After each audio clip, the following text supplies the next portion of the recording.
Hello friends, आज हम बात करने वाले हैं स्टैंडर्ड फिफ्थ इंग्लिश मीडियम। उसमें हमारा सब्जेक्ट है एसएसटी और lesson number 16 India wins freedom 1915 to 1947। यानी कि इंडिया है वो फाइनली अपनी आज़ादी है वो ले लेता है। चलो देखते हैं उसमें कौन से टॉपिक्स पढ़ने हैं, जैसे कि सत्याग्रह है, चंपारण कैंपेजिन है, खिलाफत मूवमेंट है, नॉन कॉपरेशन मूवमेंट है, साइमन कमीशन है, लाहौर कांग्रेस सेशन है, ठीक है 1929 का, सिविल डिसओबीडियंट मूवमेंट है, क्वाइट इंडिया मूवमेंट है, इंडियंस इंडिपेंडेंस है। तो चलो इतना देखते हैं हमें। तो शुरुआत करते हैं गिरफ्त से कि हमें पिक्चर को देख के क्या करना है, कुछ क्वेश्चन के आंसर देने हैं। The national leader associated with the चरखा, ठीक है, ऐसे नेशनल लीडर जो चरखा के साथ कनेक्टेड है, तो उन सब में एक ही नाम आता है, गांधी जी। वो कौन से नाम से जाने जाते हैं, यानी कि गांधी जी, उसका पॉपुलर नाम क्या है, बापू है, ठीक है, और उसका बर्थडे है वो 2 अक्टूबर है, सेलिब्रेट किया जाता है। तो गांधी जयंती है, ठीक है, यहाँ पे आएगा गांधी जयंती, ठीक है, JAYNT। चलो देखते हैं आगे। अब हमें यहाँ पे पिक्चर भी दिया गया है गांधी जी का। चलो देखते हैं उसमें क्या है। Indian struggle for freedom is a story of a courage and sacrifice. The Indian freedom struggle took a definite shape after Mohandas Karamchand Gandhi entered the political scene. He studied the law in England and went to South Africa to practice it. अब क्या था कि India की जो आज़ादी है, ठीक है, उसका जो एक्चुअली में शेप है वो किसकी वजह से चेंज हुआ, तो वो है मोहनदास करमचंद गांधी, ठीक है। वो जब पॉलिटिक में आए, ठीक है, तभी से इंडिया की जो आज़ादी का सीन है वो कम्प्लीटली चेंज हो गया। तो महात्मा गांधी ने लॉ है वो इंग्लैंड से पढ़ा हुआ है और उसकी प्रैक्टिस के लिए साउथ अफ्रीका गए हुए थे, और वहीं पे उसने यानी कि साउथ अफ्रीका में उसे नोटिस किया कि वहाँ पे भी रेशियल जो डिस्क्रिमिनेशन होता है, यानी कि काले गोरे का भेद है ना, ठीक है, वो वहीं से हो रहा है। और ऐसा जो रेसिकल जो डिस्क्रिमिनेशन है वो किसके बेस पे हो रहा था, तो जो स्किन कलर होता है, ठीक है, यानी कि हम वाइट है, ठीक है, यानी कि हम गोरे हैं, तुम काले हो, ठीक है, ब्लैक हो, तो हम सबसे ज़्यादा पावरफुल है, तुम कमज़ोर हो, इस तरह से वहाँ पे डिस्क्रिमिनेशन चल रहा था। और गांधी जी ने वहीं पे जो ये अनजस्टिस हो रहा था, ठीक है, अन्याय हो रहा था, और साथ साथ सब लोग एक ही है उसी तरह से वहाँ पे डिमांड भी उठाई थी। और फिर क्या हुआ कि वहाँ पे जो साउथ अफ्रीका है उसको इंडिपेंडेंस मिल गई थी। और फिर धीरे धीरे क्या हुआ कि गांधी जी है वो इंडिया में आए। Mahatma Gandhi came to India in 1950। तो महात्मा गांधी वो 1950 में इंडिया है उसमें आ चुके थे। और हमारे देश की प्रॉब्लम्स जानने के लिए वो हमारे पूरे देश का भ्रमण भी किया हुआ था, ठीक है, यानी कि हर जगह पे हमारे देश में घूमे हुए थे। और फिर उसको पता चला कि हमारे देश में भी कितनी अनइक्वालिटी है, ठीक है।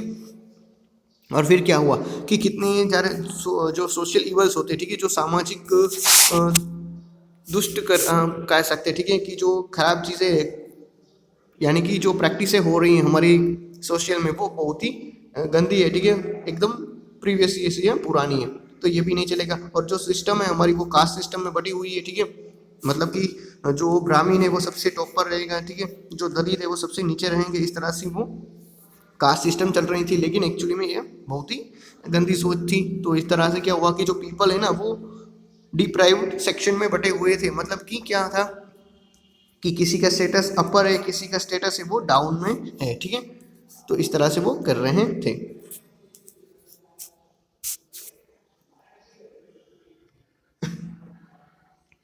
और फिर गांधी जी ने ये डिसाइड किया कि जिस तरह से मैंने जो अफ्रीका है उसको इंडिपेंडेंस दिलाना, इसी तरह से मैं ये सारी एक्टिविटी करके अपने जो देश है इंडिया उसको भी इंडिपेंडेंस दिलाऊंगा। और फिर क्या हुआ कि 1950 से ही जो इंडिया की स्ट्रगलिंग पॉइंट है फ्रीडम के लिए वो शुरू हो गई थी गांधी जी के साथ। और गांधी जी ने 1950 में सत्याग्रह नाम का जो आश्रम है ना वो डाल दिया अहमदाबाद में। साथ साथ दिसंबर 1960 में लखनऊ में जो कांग्रेस का सेशन होने वाला था ना, ठीक है, उसमें भी पार्टिसिपेट किया। अब देखते हैं सत्याग्रह, ठीक है, तो ये सत्याग्रह क्या है। तो महात्मा गांधी है ना वो सत्याग्रह के जो भी जितने भी प्रिंसिपल्स हैं उसको फॉलो करते हैं।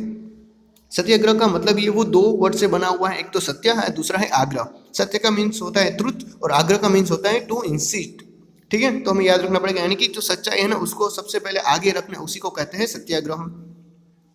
तो सत्याग्रह एक्चुअल में क्या है कि जो भी हमारी राइट डिमांड है ना उसको जो पीपल है वो खुद ही राइट डिमांड को करना शुरू कर देंगे, यानी कि जो सही है, ठीक है, जो अनजस्टिस नहीं है तभी वो डिमांड करेंगे। इसीलिए गांधी जी ने हमारे देश में सत्याग्रह करके कई सारे ऐसे मूवमेंट्स है वो चलाए। सत्याग्रह में गांधी जी दो ही चीज़ों को पालन करते थे, ठीक है, एक तो सत्याग्रह है, दूसरा है अहिंसा, ठीक है, यानी कि नॉन वायलेंस, किसी को भी हमें हिंसा नहीं करनी है, ठीक है।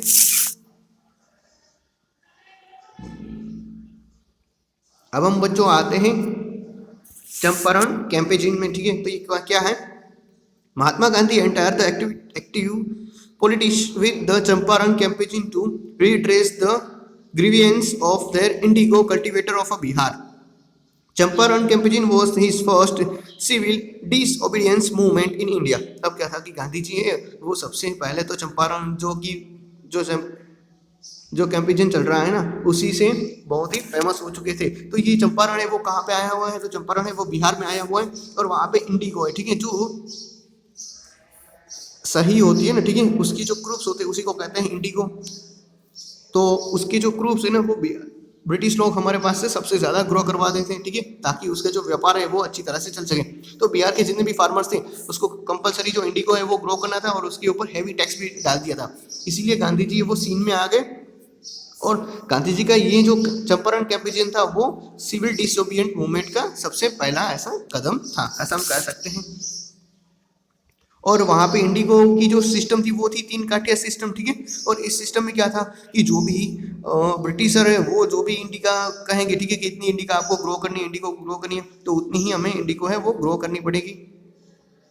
और फार्मर है उसका सिर्फ 1/3 हिस्सा लेंगे, मतलब कि मान लीजिए आपका पूरा खेत है उसके 3 हिस्से, ठीक है, उसमें से सिर्फ आपको एक ही हिस्सा मिलेगा, बाकी के 2 हिस्से है ना, ठीक है, वो कौन ले जाएंगे, वो ब्रिटिशर ले जाएंगे। इस तरह से था, यानी कि जो 3 काठिया सिस्टम है, ठीक है, यानी कि यहाँ पे 3 पार्ट हो चुके, उसमें से एक ही पार्ट आपका है, भले ही आपने पूरा का पूरा इंडिगो ग्रो किया हुआ है लेकिन 2 पार्ट है वो ब्रिटिश ले जाएंगे। इस तरह के वो सिस्टम इम्प्लाइड करते थे और ये एकदम रोस्ट सिस्टम कह सकते हैं, ठीक है, क्योंकि यहाँ पे फार्मर है इतनी सारी मेहनत के बावजूद भी उसको कुछ भी हाथ में नहीं मिलता था, ठीक है। इसीलिए क्या कर दिया था वहाँ पे गांधी जी ने सब फार्मरों के साथ अपनी जो अच्छी डिमांड है ना वो लगाना शुरू कर दिया था और ऐसा जो चंपारण कैंपेन है वो शुरू हो चुका था। और महात्मा गांधी है जो सच्चाई के साथ हमेशा जीतते हैं और एक बार वो ये बैटल जीत भी गए हैं, ठीक है। चलो अब देखते हैं रॉलेट एक्ट ऑफ 1990, ठीक है। रॉलेट एक्ट क्या आया था, तो रॉलेट एक्ट ये आया था कि गवर्नमेंट है ना, ठीक है, उसके सामने किसी को भी कुछ नहीं बोलना है, मतलब कि चाहे गवर्नमेंट कुछ भी करे ना, यानी कि ब्रिटिश गवर्नमेंट है जो कुछ भी नियम बनाए, ठीक है, जितने भी रूल्स बनाए ना उसके सामने जो भी आवाज़ उठाएगा ना उसको सीधा ही जेल जाने पड़ेगा, ठीक है। यानी कि जितने भी वो लॉज बनाएगा ना उसको प्रोटेक्शन मिल गया था अब तो। लेकिन क्या था कि कई सारे पॉलिटिशियन है, ठीक है, उसने ये जो रॉलेट एक्ट आया था ना उसका विरोध कर दिया था। 10 अप्रैल 1990 को ये रॉलेट एक्ट है उसका विरोध कर दिया और उसी के चक्कर में जितने भी मेन जो पॉलिटिकल लीडर है ना वो जेल में चले गए थे, ठीक है, उसको अरेस्ट कर लिया गया था और सीधा ही जेल में डाल दिया गया था। चलो अब देखते हैं, अब जब 1990 में जितने भी जो मेन पॉलिटिकल लीडर्स है, ठीक है, उसको जेल में डाल दिया तो क्या होगा कि जितनी भी जो आम जनता है ना वो 13 अप्रैल 1990 को एक पार्क है, ठीक है, जिसका नाम है जलियांवाला बाग, ये अमृतसर में आया हुआ है, पंजाब में, ठीक है, पंजाब के पास में ही उसी के एकदम नज़दीक है, तो अमृतसर है, ठीक है, वहाँ पे जलियांवाला बाग आया। तो जितने भी लीडर्स है उसको छुड़ाने के लिए सारे के सारे लोग हैं ना वो बिना हथियार के इकट्ठा हुए थे सिर्फ चर्चा करने के लिए। और उस पीपल्स में कौन कौन थे, वुमेन्स भी थे, छोटे छोटे बच्चे भी थे, साथ साथ जो भी यंग लोग हैं वो भी थे। लेकिन क्या हुआ कि जो भी नियम है उसका पालन हो जाए इसीलिए जो रॉलेट एक्ट है वो बनाया गया था।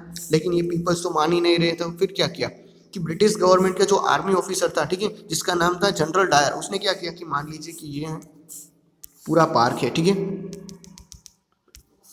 ये पार्क है और पार्क में जाने का सिर्फ एक ही रास्ता है छोटा सा, ठीक है, और यहाँ पे जितने भी सारे लोग से वो खड़े हुए। तो जनरल डायर ने क्या किया कि अपनी जो ब्रिटिश की आर्मी है ना वहाँ पे मशीन गन रख दिया और जितने भी लोग थे ना उसके ऊपर फायरिंग करवा दिया, ठीक है, क्योंकि लोग अब बच के जा भी नहीं सकते। और स्पेशली बात ये थी कि ये पार्क की दीवारें भी इतनी ऊंची थी कि लोग इसको जम करके भी नहीं पार कर सकते, ठीक है। तो इस तरह से पूरा का पूरा हत्याकांड करवा दिया था जनरल डायर ने। तो ये एकदम उस टाइम की बहुत ही खराब और शर्मजनक बात कह सकते हैं, क्योंकि उसमें करीबन 1000 से भी ज़्यादा जो आदमी है, औरत है और बच्चे हैं वो मारे गए थे। और ऐसा इंसिडेंट है कि गांधी जी ना उसका ब्रिटिश गवर्नमेंट है उसके ऊपर से टोटली जो विश्वास था ना उठ गया था। चलो अब देखते हैं खिलाफत movement at the end of the first world war in 1980, ठीक है, जब फर्स्ट वर्ल्ड वॉर है वो कब एंड हुआ था, तो 1980 में। तो हमें ये ईयर है वो खास याद रखना पड़ेगा। Turkey was to be divided among the victorious power, the decision was unacceptable to the and their Muslim community. The Sultan of the Turkey was the Khalifa, religious leader of the Muslim all over the world. An anti-British movement known as the Khilafat movement was launched in 1990 to restore the honor of the Khalifa. अब क्या था कि 1980 में क्या हुआ कि जो first world war है ना वो एंड हो चुका था, और उसी टाइम क्या था कि तुर्की है ना वहाँ पे भी कई सारे जो डैमेजेस हैं वो होना शुरू करते थे, और तुर्की है वो दो हिस्सों में बढ़ गया था, क्योंकि जो पावरफुल लोग हैं वो क्या करेंगे, जितने भी लूज हो चुके हैं ना नेशन उसको आप एब्जॉर्ब करना शुरू कर देंगे, ठीक है, उसके पास जितनी भी चीज़ें होगी ना अच्छी अच्छी वो लेना शुरू कर देंगे। और जो ब्रिटिश गवर्नमेंट थी उसने भी क्या किया था कि जो तुर्की के सुल्तान थे जिसको खलीफा कहा जाता है, ठीक है, उसका जो पावर है ना वो ऑल ओवर जितने भी वर्ल्ड में मुस्लिम लोग हैं वो मानते थे उस टाइम पे। लेकिन क्या था कि अब ये सुल्तान है उसी को खारिज कर दिया गया था ब्रिटिश के द्वारा, तो इन सबको वापस सुल्तान का जो भी ऑनर है, ठीक है, जो भी मान सम्मान है वो लौटाने के लिए हमारे इंडिया में खिलाफत मूवमेंट शुरू हो गई, और उसी को कहते हैं खिलाफत मूवमेंट। और ये 1990 में लॉन्च हुई थी, ठीक है। महात्मा गांधी और इंडियन नेशनल जो कांग्रेस है, ठीक है, जिसको हम आईएनसी कहते हैं, उसने भी इस मूवमेंट का सपोर्ट किया था। और ये यहाँ पे हमें ये हिंदू और मुस्लिम है उसकी जो भाईचारा की भावना है वो हमें यहाँ पे देखने को मिलती है। चलो अब देखते हैं नॉन कोऑपरेशन मूवमेंट, ठीक है। तो नॉन कोऑपरेशन मूवमेंट क्या है? नॉन कोऑपरेशन मूवमेंट मतलब कि किसी को भी कोऑपरेट मत करो, ठीक है, मतलब कि बिल्कुल ही जो ब्रिटिश गवर्नमेंट है ना उसको साथ ही मत दो, उसके साथ इल ट्रीटमेंट करो। तो जो जलियांवाला बाग का मैस्कर हुआ, ठीक है, उसमें क्या हुआ था कि कई सारे लोग से उसको मार दिया गया था, इसीलिए नॉन कोऑपरेशन मूवमेंट है वो गांधी जी ने शुरू कर दिया था। और इसमें कई सारे लोग से जैसे कि रविंद्रनाथ टैगोर है, ठीक है, उसने अपना जो नाइटहुड का खिताब है ना वो भी वापस कर दिया गया था, जो कि ये नाइटहुड का खिताब है ना बच्चों वो इंग्लैंड की क्वीन होती ना उसी ने दिया था, लेकिन रविंद्रनाथ टैगोर ने वापस कर दिया था। जो बच्चे होते हैं ना उसने जो स्कूल कॉलेज होते हैं ना वो भी बंद कर दिए थे जाना, ठीक है। जो लॉयर होते हैं ना उसने भी अपनी जो प्रैक्टिस होती है कोर्ट में वो भी बंद कर दी थी। और कई सारे जो बड़े बड़े जो नेताएं थे जैसे कि पंडित जवाहरलाल नेहरू है, राजेंद्र प्रसाद है, ठीक है, सरदार वल्लभ भाई पटेल है, अब्दुल कलाम आज़ाद है, ठीक है, सुभाष चंद्र बोस है, सरोजनी नायडू है, ठीक है, और उन सब ने भी महात्मा गांधी उसका साथ दिया हुआ था। लेकिन क्या था कि ब्रिटिश लोग है ना वो यही चाहते थे कि कुछ भी करके ना हमें इस मूवमेंट को दबाना ही है, और उसी ने क्या कर दिया कि जितने भी बड़े बड़े जो प्रोमिनेंट लीडर्स थे ना उसी को पकड़ के जेल में डाल दिया था, और उसके ऊपर भी अत्याचार करना शुरू कर दिया था, ताकि क्या होगा कि ये जो भी मूवमेंट चल रही है ना उसको स्टॉप करवा दिया जाए। Angry mob attack a local police station and set on a fire at a Chori Chora in Gorak district in the United Provinces on the 5th February 1922। अब क्या था कि नॉन कोऑपरेशन मूवमेंट के अंदर ही क्या हुआ कि चोरी चोरा है, ठीक है, वहाँ जो कि गोरखपुर डिस्ट्रिक्ट में आया हुआ है यूनाइटेड प्रोविजन, ठीक है, आज हम उसको उत्तर प्रदेश कहते हैं, ठीक है, यूपी कहते हैं ना। तो यूपी में गोरखपुर में चोरी चौरा नाम का एक गांव है, ठीक है, उसमें क्या हुआ कि जो भी पुलिस वाले थे ना, ठीक है, ब्रिटिश लोग उसको एक ही कोठरी में बंद करके ये सारी की सारी जो कोठरी है उसको जला दिया गया। और वो भी कब हुआ? 5 फरवरी 1922 को। तो महात्मा गांधी को ये शौक लगा क्योंकि वो चाहते थे कि हम जो मूवमेंट कर रहे हैं ना वो नॉन वायलेंस हो, और इसी की वजह से क्या हुआ कि गांधी जी वो शौक हो गए और अपना जो मूवमेंट है ना नॉन कोऑपरेशन मूवमेंट वो वापस खींच लिया। अब चलो देखते हैं साइमन कमीशन। तो साइमन कमीशन को क्या है? तो साइमन कमीशन है वो ब्रिटिश गवर्नमेंट ने अपॉइंट किया था नवंबर 1927 को, ठीक है। वो क्या चाहते थे? वो चाहते थे कि इंडिया का जो एक्ट है ना 1919 वाला, ठीक है, वो अच्छी तरह से उसको एग्जामिन करें और जो भी इंडिया की डिमांड्स है ना वो कंप्लीट हो सके, ठीक है, यानी कि बातचीत हो सके ताकि इंडिया है वो चुपचाप रहे। और इसीलिए क्या था कि जो भी ये साइमन कमीशन में मेंबर्स थे ना वो सारे के सारे यूरोपियंस थे, मतलब कि ब्रिटिश लोग थे। मतलब कि अगर यहाँ पे अगर हमारा ही कोई कमीशन में मेंबर्स नहीं रहेगा, ठीक है, तो वो हमारी बात कैसे मानेगा, ठीक है, हमारी बात कैसे समझेगा। तो इसीलिए इसका विरोध भी हुआ। और जब ये तीनों मेंबर्स है, ठीक है, साइमन कमीशन के जितने भी मेंबर्स है ना वो जब इंडिया में आए ना तब इंडिया के जितने भी लोग थे वो बड़े बड़े बैनर लेके इस तरह से, देखो यहाँ पे दिख रहा है कि साइमन गो बैक, मतलब कि साइमन है तुम वापस चले जाओ। और उसी के चक्कर में क्या था कि विरोध करने के चक्कर में जो लाला लाजपत राय है ना वो बैडली इंजर हुए थे, ठीक है, क्योंकि लोग बातें नहीं सुन रहे थे। तो ब्रिटिश लोगों ने क्या कर दिया, लाठी चार्ज कर दिया, और उसी में लाला लाजपत राय है वो घायल हो चुके थे। और उसी टाइम पे जो भगत सिंह है और उसके जो फ्रेंड है ना वो लाला लाजपत राय का बदला लेने के लिए क्या करते थे, जो लाठीचार्ज हुआ था लाला लाजपत राय के बारे में, ठीक है, उसका रिवेंज लेने के लिए वो आगे बढ़ गए थे।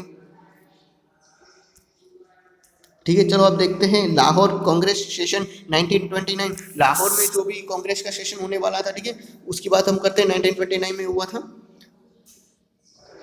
और ये हुआ था जो प्रेसिडेंट उस टाइम पे जो भी सेशन था उसका प्रेसिडेंट कौन बनने वाला था, तो वो उसके प्रेसिडेंट थे पंडित जवाहरलाल नेहरू बनने वाले थे, ठीक है, जो इंडियन नेशनल कांग्रेस में एक रेजोल्यूशन पास करने वाले थे जिसका नाम था पूर्ण स्वराज, मतलब कि कंप्लीटली इंडिपेंडेंस चाहिए ही इसी मूवमेंट में। और उसी टाइम पे ना यहाँ पे बच्चों शायद ना डेट गलत दी गई है, 31 दिसंबर 1929, ठीक है, यहाँ पे आई थिंक मुझे लगता है कि 26 दिसंबर आना चाहिए। चलो देखते हैं 31 दिसंबर 1929 को क्या था कि जवाहरलाल नेहरू है ना, उसी ने सबसे पहले ना जो हमारा तिरंगा है ना वो रावी नदी है उसके किनारे पे लहराया था, ठीक है, ऐसा हम कह सकते हैं। क्योंकि अगर हम कहें कि फर्स्ट टाइम इंडिया का जो ट्राई कलर है, ठीक है, यानी कि जो तिरंगा है ना वो किसने लहराया था और कहाँ पे, तो पंडित जवाहरलाल नेहरू ने 1929 में रावी नदी है ना, ठीक है, वहाँ पे लहराया हुआ था। चलो अब देखते हैं सिविल डिसोबिएंट मूवमेंट, ठीक है, यानी कि कंप्लीटली हमें जो अंग्रेज है उसका विरोधी करना है। तो किस तरह से शुरू हुआ, तो ये मूवमेंट गांधी जी ने शुरू कर दिया वापस 12 मार्च 1930 को ये मूवमेंट शुरू हो गया था, और वो भी शुरू हुआ दांडी मार्च से ही, ठीक है, जो साबरमती आश्रम है ना वहाँ से शुरू होके जो गांधी जी है उसके 78 जो फॉलोवर्स हैं वो जो दांडी गांव है, ठीक है, जो जो गुजरात है ना उसके कोस्टल एरिया में आया हुआ है, जो सोल्ट का जो लॉ है ना उसको ब्रेक करने के लिए आया हुआ था। तो ये मूवमेंट वहीं से शुरू हो गया था, क्योंकि ब्रिटिश लोग बहुत सारा टैक्स है ना वो सोल्ट पे डाल दिया था, और सोल्ट है वो तो आम लोगों की ज़रूरत है, ठीक है, क्योंकि बिना सोल्ट के खाना है वो टेस्टी नहीं होता, इसीलिए ये रूल ब्रेक करने के लिए गांधी जी हैं वो दाढ़ी कुछ करते हैं। 6 अप्रैल है वो महात्मा गांधी ने ये लॉ तोड़ दिया और कहा, अपने हाथ में थोड़ा सा नमक उठा के कहा कि इनएग्यूरेटेड द सिविल ओबीडियंस मूवमेंट, मतलब कि मैं इस जो नमक है ना उसका कानून तोड़ रहा हूँ और आज से मैं ये मूवमेंट भी शुरू कर रहा हूँ। और ये पूरी मूवमेंट है, जर्नी है, उसको दांडी मार्च भी कहा जाता है क्योंकि ये मार्च मंथ में हुआ था इसीलिए। अब चलो देखते हैं, there were many leaders in various part of the Indian territory who join the freedom movement, ठीक है, और भी दुनिया हमारे जो देश है उसके जो कोना है ना हर कोने में से कहीं ना कहीं तो ऐसे लीडर्स हमें पाए जाते हैं, जैसे कि खान अब्दुल गफार खान, ठीक है, जिसको हम फ्रंटियर गांधी भी कहते हैं, यानी कि जो सरहद के गांधी है उसको भी कहा जाता है, ठीक है, जो नॉर्थ वेस्ट इंडिया में आए हुए थे। 13 year old Rani Gaidinliu of Manipur from the north east and the C Rajagopalachari in the south are also join the movement, ठीक है। तो जो मणिपुर की रानी थी, ठीक है, 13 साल की थी, वो भी नॉर्थ ईस्ट में से आई थी, उसने भी ये मूवमेंट को सपोर्ट किया था। फिर राजगोपालाचारी है, ठीक है, उसने भी साउथ में से ये मूवमेंट है वो शुरू करवा दिया था। तो इस तरह से क्या हुआ कि डिसोबिएंट मूवमेंट है वो शुरू हो गई थी। और ये मूवमेंट है वो 1934 तक ये मूवमेंट कंटिन्यूसली चलती रही, और उसी के साथ गांधी जी के साथ कई और भी लीडर्स है वो क्या हुए थे, वो अरेस्ट हुए थे बार बार, ठीक है, लेकिन अब तो ये मूवमेंट रुकने वाली नहीं थी। और फिर क्या हुआ कि ब्रिटिश गवर्नमेंट ये हैंडल नहीं कर पाई, और फिर उसने 1935 में जो गवर्नमेंट ऑफ इंडिया एक्ट है वो पास कर दिया था, और साइमन कमीशन है उसने अपना जो रिपोर्ट है ना वो राउंड टेबल कॉन्फ्रेंस के साथ शेयर किया था। लेकिन फिर भी ये एडमिशन के लिए जो अच्छा चीज़ें थी वो कम्प्लीटली अच्छी नहीं आई हुई थी, अभी भी ब्रिटिश लोग हैं वो अपना जो पावर है वो दिखा रहे थे।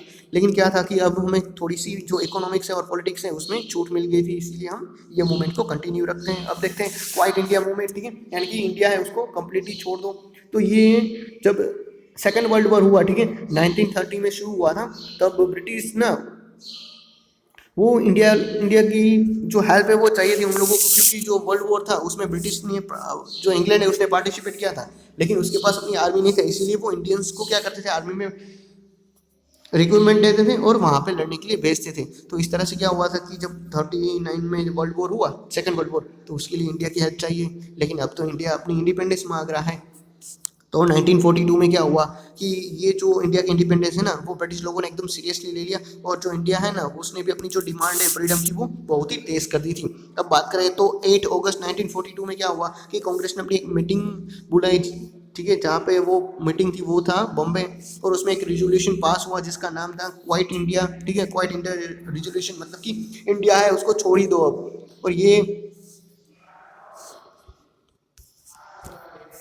ये जब रिजोल्यूशन पास हुआ तब महात्मा गांधी है ना, उसने भी ब्रिटिश लोगों को कहा कर दिया था कि ठीक है कि अब आपको इंडिया छोड़ने का टाइम आ चुका है, और जितने भी अपने जो देशवासी हैं ना उसको महात्मा गांधी जी ने कहा डू और डाई, मतलब कि करो या तो मरो। ठीक है, इस तरह से एक अपना जो नारा है ना वो भी दे दिया था। और 9 अगस्त 1942 को क्या था कि जितने भी प्रोमिनेंट लीडर्स हैं ना, जैसे कि महात्मा गांधी है, पंडित जवाहरलाल नेहरू है, सरदार वल्लभ भाई पटेल हैं, ठीक है, उन सबको अरेस्ट कर लिया गया। और पूरी की पूरी जो कंट्री है उसमें वायलेंस है वो स्प्रेड हो गया, मतलब कि जो अत्याचार है ना वो होना शुरू हो गया। Several parallel government were establish in the place like Ballia यानी कि united province and the Satara Maharashtra. ठीक है, और भी कई सारे जो गवर्नमेंट के जो पैरेलल्स होते हैं, ठीक है, यानी कि जो 7 चक्कर वाले होते हैं ना, ऐसे प्लेस बनना शुरू हो गए थे, जैसे कि बलिया है, ठीक है, जो यूनाइटेड प्रोविंस में यानी कि यूपी है उसमें आया हुआ है, और जो सतारा है महाराष्ट्र में भी आया हुआ है। अब देखते हैं द इंडियन नेशनल आर्मी और Azad Hind Fauj formed in 1943 by the Subhash Chandra Bose. तो सुभाष चंद्र बोस है वो भी अपनी एक अलग ही लड़ाई लड़ रहे थे, ठीक है, इंडिया की आज़ादी में वो भी अपना कंट्रीब्यूशन है वो दे रहे थे। तो उसी ने 1943 में क्या किया था, उसने आज़ाद हिंद फौज यानी कि द इंडियन नेशनल आर्मी है वो बनाना शुरू कर दिया था, ताकि वो क्या कर सके कि ये जो फौज है ना वो जापान की मदद से इंडिया है उसको फ्रीडम दिलाएंगी। ठीक है, वो जो ये फौज है वो सीधा ही ब्रिटिश लोगों के साथ वॉर करेंगी और इंडिया है उसको फ्रीडम दिलाएंगी। और नेताजी है जिसको सुभाष चंद्र बोस है उसको हम जो प्यार से नेताजी भी कहते हैं, और उसी ने हमें जय हिंद और चलो दिल्ली ऐसे पॉपुलर जो स्लोगन से वो दिए हुए हैं। चलो अब देखते हैं इंडियंस इंडिपेंडेंस। ठीक है, अब क्या था कि इंडिया को फाइनली इतने सत्याग्रह इतनी मूवमेंट्स करने के बाद इंडिपेंडेंस मिल चुका था, लेकिन क्या था अब एक ही प्रॉब्लम आ रही थी कि जो मुस्लिम लीग है, ठीक है, उस टाइम 1940 में बना हुआ था, 1940 में मुस्लिम लीग बना हुआ था, उसको ना पाकिस्तान जैसा एक अलग ही स्टेट अलग ही एक देश चाहिए था, ताकि जो जितने भी मुस्लिम है ना वो पाकिस्तान में रहना शुरू कर दे, ऐसा था। लेकिन जब इंडिपेंडेंस मिला ना तब ब्रिटिश लोगों ने कहा कि आपको जो भी करना है करो, लेकिन पाकिस्तान भी अलग रहेगा और इंडिया भी अलग रहेगा। तो इस तरह से हमें इंडिपेंडेंस तो मिला, लेकिन वहाँ पे एक ही कंट्री के दो हिस्से अब हो चुके थे, और वहीं इसमें 2 कंट्री क्रिएट हो गए, पाकिस्तान और इंडिया। ठीक है, और इंडिया की बात करें तो पाकिस्तान को 14 अगस्त 1947 में क्या हुआ था, इंडिपेंडेंस मिला, और दूसरे दिन यानी कि 15 अगस्त 1947 को इंडिया को इंडिपेंडेंस मिला। ठीक है, तो इस तरह से एक ही कंट्री के 2 हिस्से हुए और दोनों ही कंट्री अब आगे बढ़ने लगे। इसी के साथ हमारा लेसन नंबर जो 16 है, ठीक है, इंडिया विंस द फ्रीडम, यहाँ पे कंप्लीट होता है। Thank you.